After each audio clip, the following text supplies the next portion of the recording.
আসসালামু আলাইকুম। সবাই কিরাম কিরাম আছেন? তো চলেন আজকে আমরা ভিডিও শুরু কইরা দিই। আজকে তিশা যাওয়ার সময় একটা ভিডিও দিছে, মানে যাওয়ার ভিডিও। সেই ভিডিওর মধ্যে তিশা টাইটেল দিছে যে আহ, কি চোখের পানি সহ্য হয় না, নাকি চোখের পানি সহ্য হয় না, মার জন্য দোয়া করবেন, আম্মার জন্য দোয়া করবেন। তো এখন ঘটনা হইতেছে যে তুই যদি মানুষের মার চোখের পানি ফালাস, তাহলে তোর বা তোর মার বা যে কোনো মানুষেরই চোখের পানি ফালাইতে হবে। এটা আল্লাহ লিখিত করে রাখছে, দলিল করে রাখছে। তো আল্লাহর উপরে দিয়ে তো আর কেউ যাইতে পারে না। তো উম, ঘটনা হইতেছে যে প্রত্যেকবার তোর মার চোখের পানি সহ্য হইব না, সহ্য হয় না, চোখের পানি ধরে রাখতে পারলাম না, প্রত্যেকটা বারই তুই যখন আহস তোর মার চোখের পানি, এত চোখের পানি কই থেকে বাইরায়, এটা আমরা দর্শকরা একটু জানতে চাই যে কই থেকে এত চোখের পানি বাইরায়। ভিডিওতে যখন ক্লিক করি তখন তো দেখি না যে চোখের পানি বাইরাইতেছে। ও দেখানো একটু ওড়না দিয়া চোখটা মুছে বা এই আর কি, মানে অভিনয় করতে কয়, অভিনয় করে আর কি, একটু কিন্তু চোখের পানির আর কিন্তু কোনো দেখা নাই যে চোখের পানি আছে, ভাই চোখের পানি মুছতেছে। এইরকম কোনো ঘটনা নজিরে দেখি নাই যে পানি টপ টপায় পড়তেছে যে হেলিয়া ওড়না দিয়া চোখ মুছে, এটা কিন্তু আমরা দেখিনি। হুম। তা এত চোখের পানি পড়ে তোমার মায়ের, তা তোমরা মেয়েরা তোমার মাকে নিয়ে যাও না কেন? মেয়েদের অবস্থাশালী ভালো হইলে মেয়েরা মাকে নিয়ে যায়। হ্যাঁ, বা মা মেয়েদের কাছে শেষ বয়সে থাকে যদি ছেড়ে না রাখতে চায়। এখন মায়ের লেগা স্বজন প্রীতিও দেখাবা, ভালোবাসাও দেখাবা, মমতাও দেখাবা, সব কিছুই দেখাবা, তার বিনিময়ে মারে নিয়ে যাবা না। মায়ের এত দুঃখ কষ্ট যন্ত্রণা বুঝে কিন্তু মাকে নিয়ে যেতে পারে না, মাকে সাথে রাখতে পারে না। ওদিকে কয় যে আমার মা আমাদের সাথে যেতে চায় না, একা থাকতে পছন্দ করে। তা তোমার মা যদি একা থাকতে পছন্দ করে, তা তোমার মা আবার কাঁদবে কেন? যার মা বা যে মানুষ একা থাকতে পছন্দ করে, সেই মানুষ কি আবার কান্দাকাটি করবে? এখন সবাই সবার জীবন নিয়ে ব্যস্ত, সবার লাইফ আছে, সবাই নিজের জীবন নিয়ে শান্তিতে উপভোগ করতে চায়। এখন তোমার মা যদি একা থাইকা তোমার মার শান্তি খুঁজে, তাহলে অন্যান্য মানুষও একা থেকে শান্তি খুঁজবে। এখন কারো তো এত ঠেকা পড়ে নাই যে তোমার মার জন্য জীবন বিসর্জন দিয়ে দিবে। তোমরা তো তিনটা বুইন আছো, তিনটা বুইন, তো তোমরা তো অন্য জনের মায়ের জন্য নিজেদের জীবন বিসর্জন দাও নাই।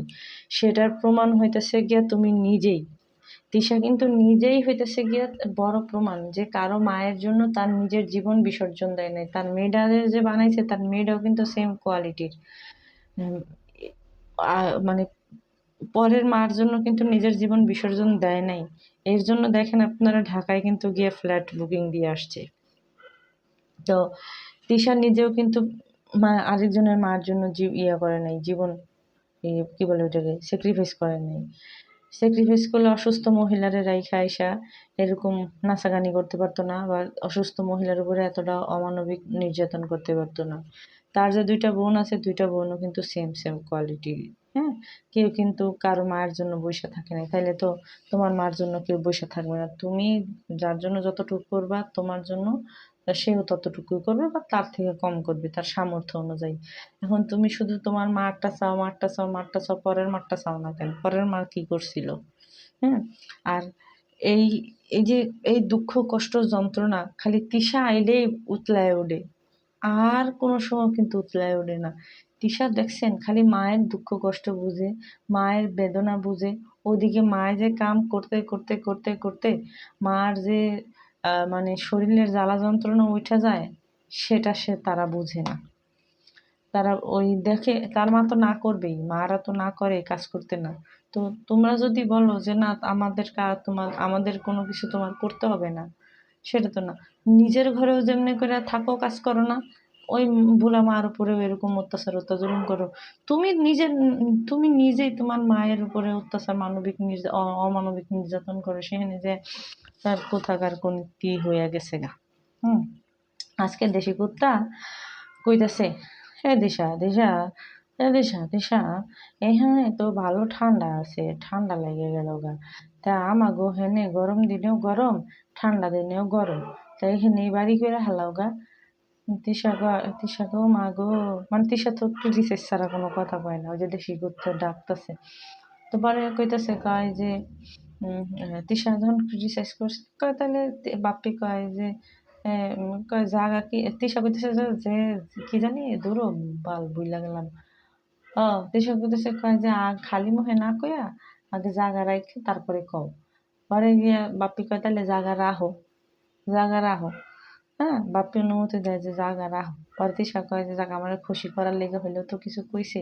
তিশা তো মনে করেন যে এখানে ওখানে থাকবে না, তিশা তো থাকবে শহরে, ঢাকা শহরে।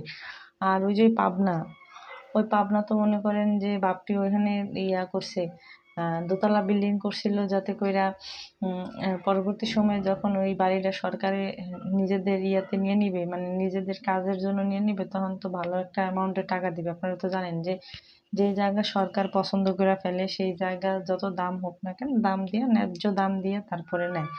এখন বাপ্পিরা তো এসে গিয়ে চিটার বাটপার। এখন ধরেন যে একটা কাজের মধ্যে 2 টাকা খরচ করছে, একটা কাজের জন্য 2 টাকা খরচ করছে, একটা ওই বাড়িটার জন্য ধরেন 5 টাকা খরচ করছে, সরকারের কাছে চাইবো 200 টাকা। সরকারের কাছে 200 টাকা চাইবো, ওটা তো হচ্ছে গিয়ে এরম বাটপার। তো ওই জায়গা ওরা আসলে ওইখানে বাড়ি করছে বিদায়, মানে কেন ইয়া করছে, যখন গিয়া তান তাবিয়া ছোট ছিল, তো এখন ঢাকা শহর 2টা বাচ্চা, ছোট বাচ্চা, এটি পালাটাও কিন্তু একটা মুশকিল। আর ওই সময়কে গিয়া বাপ্পির বাপে মারা গেছে, মারা যাওয়ার পরে অত বছর বাপ্পি দেশ গ্রামে ঠিক মতো আইতে পারে নাই, থাকতে পারে নাই, যে কারণে বাপ্পি এই মানে বাপ্পি তিশা মিলে পাবনাতে যাওয়ার সিদ্ধান্ত নিছিল। তো যাই হোক সিদ্ধান্ত নিছে, আমার বাড়ি যায় করছে, পোলাপান গুলো বড় হয়েছে, এখনকার গিয়ে বাড়ি যেহেতু ভাঙবে বা বাড়ি যেহেতু সরকার নিয়ে নিবে, হ্যাঁ ন্যায্য দাম দিয়ে, আমি কিন্তু বলতেছি না যে মাগনা নিবে, ন্যায্য দাম দিয়ে যেহেতু নিয়ে নিবে, তো সেই ক্ষেত্রে তো মনে হয় না, সেই ক্ষেত্রে তো আর ওদের ওইখানে থাকার কোনো প্রয়োজন পড়ে না। তারা কি করবে, তারা আবার ঢাকায় ব্যাক করবে। আর আপনারা জানেন যে ঢাকায় ব্যাক করলে কি অবস্থা হবে। এই তিশা বাইদানি মনে করেন যে পুরা ঢাকা শহর আবার ভাইজা পুইরা খাওয়া খাওয়ি শুরু করে দিবে। আগে যেমন ওই যে লালবাগে থাকতে যেমন লালবাগের গেটের সামনে যাইয়া খদ্দের দৌড়া দৌড়া হাতায় পাতায় যা পাইতো তা নিত, এখন পুরা মিরপুর বলেন কালশি বলেন, আমি যদি কোনো সময় ওদেরকে মিরপুর আর কালশি রোডে দেখি, তাইলে মনে করেন আমি কি কমু, এক একজনের ছবি দেখায় কইছি যে এগোরে যদি মিরপুর রোডে বা হেনে আশেপাশে দেওস, তাহলে থাবড়াবি খালি দইরা দইরা। আমি এটা করে দিয়েছি, বুঝছেন। তো ওই যে যেটা কইতেছিলাম, যাই হোক অন্য টপিকে চলে যাইতেছিলাম। তো ওই যে যেটা কইতেছিলাম যে তিশারের এই পাবনা পদ্মাচরে বাড়ি নেওয়ার কথা কইতাছে, যে জায়গা দেখো, তিশা নিবে না, তিশা পাবনাতে ইয়াতে পদ্মাচরে যাবে না, তিশা যাবে ঢাকা শহর। তা আমি খালি কই যে হাই রে, কত বড় কুলাঙ্গার হইলে, আচ্ছা ওগো বলে জায়গা সম্পত্তি মেলা, বাপ্পিগো বলে জায়গা সম্পত্তি মেলা, ধরেন ওই জায়গাটা যদি সরকার নিয়ে নেয় কোনো কারণে, ওদের তো আলাদা আরো জায়গা আছে, তো সেইখানে বাড়ি করতে পারবে না। ওদের নাকি ভালো জায়গা সম্পত্তি আছে, ওর বইনে চাপাবাজি করে গেল, ফটকাবাজি করে গেল, তো ওগো বলে এত জায়গা সম্পত্তি সয় সম্পত্তি বলে অনেক। তো আমার তো মনে করি যে ওখানে যদি জায়গা ইয়ে করে, সরকার যদি নিয়ে নেয়, তো সেই ক্ষেত্রে গিয়ে আরেক জায়গায় বাড়ি করবে। তো তাদের একবারে ঢাকা চলে আসতে হবে কেন? কারণ এনারা ঢাকাতেই থাকবে। এরা ওই পাবনাতে গেছিল মনে করেন ভিউজ বাণিজ্য করতে। তাদের তো ঘরের মধ্যে যে ল্যাংটা মার্কা ছিল, ঘর ছিল, সেই ঘরে তো ভালো ভিউজ হইতো না, ভিডিও দিয়ে তো ভিউজ হইতো না, ওই চায়ের কোনার মধ্যে মানে চায়ের দেয়ালের মধ্যে গিয়ে তো তাদের ভিউজ বাণিজ্য চলতো। তো তখন তো আর কি দেখাইতো, এটা সেটা হ্যান ত্যান আবি যাবি এটাই দেখাইতো, আর তো তেমন কোনো কিছু দেখাইতে পারতো না। তো এই কারণে তারা পাবনায় যখন যায়, এখন পাবনায় যখন ইনকাম আদি ভালো হয়েছে, এখন তারা আবার ঢাকায় আসবে, ঢাকায় এসে একটা লিটনের ফ্ল্যাট করবে, করে সেরে মেয়েকে এক রুমে দিবে, খদ্দের ডাকবে, আর টাকা ইনকাম করবে। এটা তাদের হচ্ছে গিয়া কি বলে স্বভাব। তারা আবার আগের স্বভাবে ফিরে যাবে। শুধুমাত্র তারা যে ওই যে আগে যেরকম হিজাব পরতো, তারপরে নিজেদেরকে খুব সুশীলভাবে উপস্থাপন করতো, এখন আর সেটা হবে না, সেটা হওয়ার চান্স শেষ। ও, আপনাদেরকে তো আরেকটা কথা কইতে ভুইলা গেছি গা। এই যে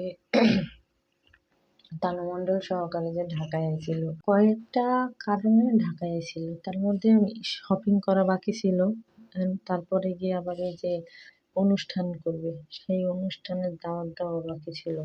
তানু মণ্ডলের পোলা শিন কালুয়ার কিন্তু সামনের মাসের 5 তারিখে মেবি না জানি 6 তারিখে জন্মদিন হইব, জন্মদিবস করব। তো সেই জন্মদিবস করা উপলক্ষে এর দাওয়াত দিতে হইব। আবার তানু মণ্ডলের বিয়ের সময় যেরকম চান্দা তুলছিল সেরকম দাওয়াত দিয়ে দিয়ে চান্দা তুলবো না, তো যে কারণে দাওয়াত দিতে আইছিল। তো সামনের মাসে আবার না জানি ঈদের পরে কইলো না জানি এই মাসের শেষের দিকেই কইলো, বুঝলাম না। তানু মণ্ডল আমি মেকআপ বুতুরি, তারপরে গিয়া সাবিনা এরা ঢাকায় আইব। তো ওই ঢাকা থেকে পাবনায় মনে হয় যাইব, এরকম কিছুই তো শুনলাম, দেখলাম কমেন্টে একজনে কমেন্ট করছে যে মেকআপ বুতুরি ইয়াতে যাইব, ঢাকায় যাইব, ঢাকা থেকে পাবনায় যাইব। ওদিকে তিশা আবার সাবিনারে কইতাছে, কয় তুই ঈদের পরে ঢাকা যাবি না, তখন যা ওই যে মরিয়মের জন্য উপন্যাসক একটা শ্যাম্পু আছে বলে সেই উপন্যাসক শ্যাম্পু আনতে কইতাছে। তো যতটুকু বুঝলাম হয়তো গিয়ে পাবনায় যাবে। আর তানু মণ্ডল ওই পাবনায় ইয়া করছে, সরি, শিন কালুয়ার পয়লা দিবস উপলক্ষে যাইয়া শাড়িও কিন্তু কিনলো, দেখলাম কালকে বেনারসি পল্লী থেকে। ও, আরেকটা বিষয় হইতেছে গিয়ে যে গতকালকে যখন তানু মণ্ডল ওই গাড়ি নিয়ে গেছে, গাড়ির না সিটের অবস্থা অন্যরকম দেখছি বাপ্পির। কারণ আমার কথা হয়েছে যে ভাই, যারা পার্সোনাল গাড়ি ব্যবহার করে তো তাদের সিটের অবস্থা এরকম রাফ ইউজ করার মতো হবে কেন? ধরেন আপনি একটা জিনিস বা আপনি একটা একটা মোবাইল, ধরেন আমার বা আপনার মোবাইল যখন এক হাতে ব্যবহার করবেন, তো তখনকার থাকবে ভিন্ন। আবার যখন আপনার মোবাইলটা মানে বিভিন্ন জনে ব্যবহার করবে, তখনকার কিন্তু সেটার ইয়ে থাকবে ভিন্ন। এখন বাপ্পির গাড়ির যে সিট আছে, সেই সিটের 4টা সিটই মনে হয় আমি দেখলাম যে খুবই বাজেভাবে ব্যবহার করা হয়েছে। তার মানে কি ওইটা দিয়ে কি মাল, মানে গরুর গাড়ি ওইটা, যে মাল টানে, যা পায় তাই টানে। আমার না কেন জানি আবার এটাও মনে হইতেছে বাপ্পি মনে হয় অবসর টাইমে উবারে গাড়ি চালায়, আমার এটা মনে হইতেছে। না হলে কোনো সময় এই সিঙ্গেল গাড়ি বা নিজে ব্যবহার করতেছেন, সেই জিনিসটা এত তো খারাপ হওয়ার কথা না। মানে সিটের যে ইয়াটা, মানে সিটটার যে উপরের যেটা কি কাভার না কি বলে ওটারে, যাই হোক, তো ওইটা মানে এমন ভাবে মানে ফাইটা গেলে যেরকম হয় সেরকম হয়ে গেছে। ওই যে রেক্সিন যেরকম, হ্যাঁ, ওয়াল কলর যেরকম ফাইটা যায়, ফাইটা গেলে যেরকম ইয়ে হয়ে যায়, বাপ্পির সিটগুলাও এরকম, সরি বাপ্পির সিট কইতাছি, বাপ্পির গাড়ির সিটগুলাও সেম অবস্থা। তো আমার কাছে সেটা খটকা লাগছে যে কাহিনী তো কিছু আছে, আর ওই গাড়ি মনে করেন যে বেশিরভাগ ক্ষেত্রে দেখাই যায় না। তো বাপ্পি একলা মানুষ এই গাড়ি, ধরেন একটা সিটি নষ্ট হইলো, বাপ্পি চালায় বা কিছু, কিন্তু চারটা সিট যখন নষ্ট হবে তখনকার তো বুঝতে আর বাকি থাকে না যে ওই গাড়িতে এমন কোনো কাজ বাজ করে যে যার কারণে এত অল্প সময়ের মধ্যে গাড়ি নষ্ট হয়ে গেছে। হ্যাঁ, আর ওই যে ইতির জামাই কয়দিনই আর গাড়ি চালাইছে, যার কারণে এমন নষ্ট হওয়া হবে। আপনারা কিন্তু বিষয়টা যদি আপনারা জানা থাকেন আমার একটু জানায় না, আমি একটু নিজেও কনফিউজড হয়ে গেছি গা, যে বাইরে ভাই এই যে এই গাড়ি সেদিনকে কিনলো, আর 2 দিন না 1 সপ্তাহ না মানে 2 সপ্তাহ না মানে 1 মাসই চালাইছে, তো 1 মাস চালাইলে কি গাড়ির অবস্থা এই হয়ে যাবে? মানে কেমন অবস্থা হয়ে গেছে যে গরুর গাড়ি, যে ওই রকম সিট মুট ফাইটা সুইটা হা হু হয়ে গেছে গা। বুঝতে পারছেন? আর ওই যে তানু মণ্ডলরা যে বাসায় গেছিল, সেই বাসাটা হইতেছে গিয়ে মিরপুর ২ এ, ঠিক আছে? গতকালকে তানু মণ্ডল যখন শপিং ব্লগে যায়, তখনকার গিয়া সে কি করছে, তানু মণ্ডল কি করছে, কইছে না যে হোপে যাইবো, হোপের সামনে যাইবো। তো ওই যে হোপে যখন গেছে, সেই সময় তানু মণ্ডল ক্যামেরাটা আসমানের দিকে কইরা রাখছে, যাতে করে না চিনে যে তারা কোন হান দিয়ে বাইরে হইতাছে। ক্যাব যদি মানুষ দেখে তো করে কি যায় খাইবো, তোরা তো ভিডিও দিছিস বাসায় যাইয়া, তো সেইখানে তো যায় তো করে কেউ লাথি মারবে না, উষ্টাও মারবে না। হ্যাঁ, তা মানে ভয়ও পায় যে দেখছো দর্শক করে যেন গালাগালি করছে, বা অনেক মানুষ তো সে করে দেখতে পারে না। তো সেই হিসেবে যদি মনে করেন কি কারো সামনে পইরা যায়, যে এরপরে তো দিবনের লারা ১৪ গোষ্ঠীর সুদ্ধা। তো আমার কথা হইতেছে যাইয়া, এটাই যদি হয় তাহলে আবার রাস্তায় বেরিয়েছিস, কারণ রাস্তায় বেরালে ক্যামেরা কেউ আসমানের দিকে করে রাখছে, এটা কি কেউ চিনবো না? সারা মিরপুরবাসী আছে, মিরপুরের সিপা চাপা রাস্তাঘাট, এইগুলা কি মানুষের চিনাইতে হইব? মানুষ তো দেখলেই বোঝা যায়। যেমন বেনারসি পল্লীতে গেছে, এটা কি আমি চিনি নাই বেনারসি পল্লীটা কোনখানে? আমাকে কইতে হইব? মানে এটা কি চিনাইতে হইব যে মিরপুরের এই জায়গায় বেনারসি পল্লী? ভাই রে ভাই, মানে এখন পর্যন্ত অবুঝে বুদ্ধি মাঝে মধ্যে হাঁটুর নিচে কাম করে, এটাই তার প্রমাণ। তো আজকে একটু মেকআপ বোতলের নিয়ে কথা কই, কথা না কইলে হয় না। বিভিন্ন মানুষ বিভিন্ন ধরনের কমেন্ট করে, এর মধ্যে একজন একটা কমেন্ট করছে যে এই ৩ বোনের মধ্যে এটা হইতেছে গিয়া খাইস্টা আর ছোটলোক, নিজে যা বাজার করে নিজে খায় আর কয় মায়েরে দিয়ে আইছি। এমনকি একটা জামা কাপড় কিনেও, মানে কিনে আনলেও সেই জামা কাপড়টা নিজে পরে পইরা হেরা কয় মারে দিয়ে আইছি। তো হে মেকআপ বুত্রি কইতাছে, কয় যে মারে, যে মা আমি জামা কাপড় বানাইলে মায়ের মাপে বানাই, মা আর আমি একরকম মোডা, তো হে দুজনের পড়তে সুবিধা হয়। কামলা বাবু দেখেন কি কমু আর, এই মানে মেকআপ বোতলের রক্ষিতাটার কথা কি কমু। এই বাবু রক্ষিতাটা কইতাছে, কয় আমি কনফিউজ হয়ে যাই যে কোনটা, কে কোনটা। হ্যাঁ, চিন্তা করেন, তুই কনফিউজ হয়ে যায় তো মেকআপ বোতলি এবার যে সাসি আম্মা করে ডাক দিবা। আচ্ছা ধরেন যে মেকআপ বোতলি এক সময় ওই যে ধরেন বাবু দেখলো যে এই জামা কালিনুর বেগম পরতাছে, কালিনুরে পরে, তো এরপরে গিয়া এই জামাটা যদি আরেকবার অন্য সময় মেকআপ বুতুরি পরে, তখন যদি মেকআপ বুতুরিরে মানে কালিনুর বেগম রে ডাক দিল, ও সাসি আম্মা, হুম, ফিরলো, ফিরার পরে দেখলো যে আই হাই এবার দেখি মেকআপ বুতুরি, তখনকার কি ওর পিছনে আনাম থাকবো? আমার কোন মেকআপ পুতুরি কি ওরে আনাম রাখবো, না মেকআপ পুতুরি ওর বেশি ডরে আনাম রাখবো? তো এটি যে আজগবি কথাবার্তা শিখাই দেয়, ওর শরম লজ্জা করে না? আর যে কাপড়, ধরেন এটা মাই হোক বা যেই হোক, একজনের একটা জামা দিছেন বা একজনের একটা কাপড় দিছেন, ওই কাপড়টা বা ওই জিনিসটা আবার আপনি এসে নেন কিভাবে? আর গায়ের পরনের কাপড় চোপড়, সি সি সি সি সি, ওইটা তো মা হোক যেই হোক, একজনের গায়ের কাপড় আরেকজন পরে কিভাবে, ঘৃণা লাগে না? হ্যাঁ, ছি, আমি যখন এই কথাটা শুনলাম যে মায়ে পরে আর ওই পরে, ওর মা পরে আর ওই পরে, তখনই তো আমার মানে একেবারে গাটার মধ্যে একেবারে ঘিন ঘিন করে উঠছে যে কিরে ভাই, এগুলা কি? যে নিজে মানে এই কাপড় পরে, মায়ও এক কাপড়, মায়ও পরে, মাইয়াও পরে, তা যখনকার মাইয়া যখন মানে আকাম কুকাম করে, তা সেই জামা কাপড়ের মধ্যে পইড়া থাকে না, সেই জামা কাপড় আবার ওরা তো গোসল করে না, না মানে এরকম থাকে, বা ওই নোংরা কাপড় চোপড় বা আকাম কুকাম করছে, সেই কাপড় চোপড় তারা সাবান শ্যাম্পু দিয়ে ধয়ও না, তো ওই জামা আবার ওর মা পরে, সি সি সি, বা ওর মা তো মুখটা ঠিক মতো পানি টানি কোনো কিছু নেয় না, তা ওই জামা আবার পরে, একটু কেমন একটা ঘৃণা লাগে না কত? মানে কি রুচির রুচি। আর মেকআপ বুতুরি এই এর ক্যামেরার ভয়তে কি করছে জানো? এর ক্যামেরার ভয়তে মুখের মধ্যে লিপস্টিক মাইখায়া ঘুরতাছে। কার মুখের থেকে মানে কার ক্যামেরার থেকে বাইরে যায় যে ওর ওর জোকের মতো ঠোঁটটার কাহিনী ইতিহাস, এই বইতে এই যে একটা লাল কালার লিপস্টিক মাইখা ক্যামেরার সামনে আইছে, ওদিকে এই সাবিনুরের হইতেছে মন খারাপ, তার ভাতার আসে নাই, তার স্বামী তাকে লাথি মেরে রেখে চলে গেছে। হ্যাঁ, তার মন খারাপ, তার বাপ্পি লাং চলে আসতেছে, সে তার শরীরের বা শারীরিক চাহিদা কেটা মেটাবে, এটার জন্য।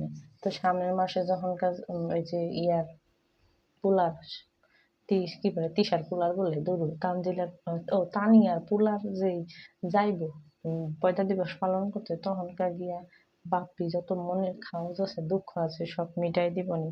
কি বলো তোমরা? হ্যাঁ, তো যাই হোক, আজকে বিদায় নেই, সবাই ভালো থাকবেন, টাটা।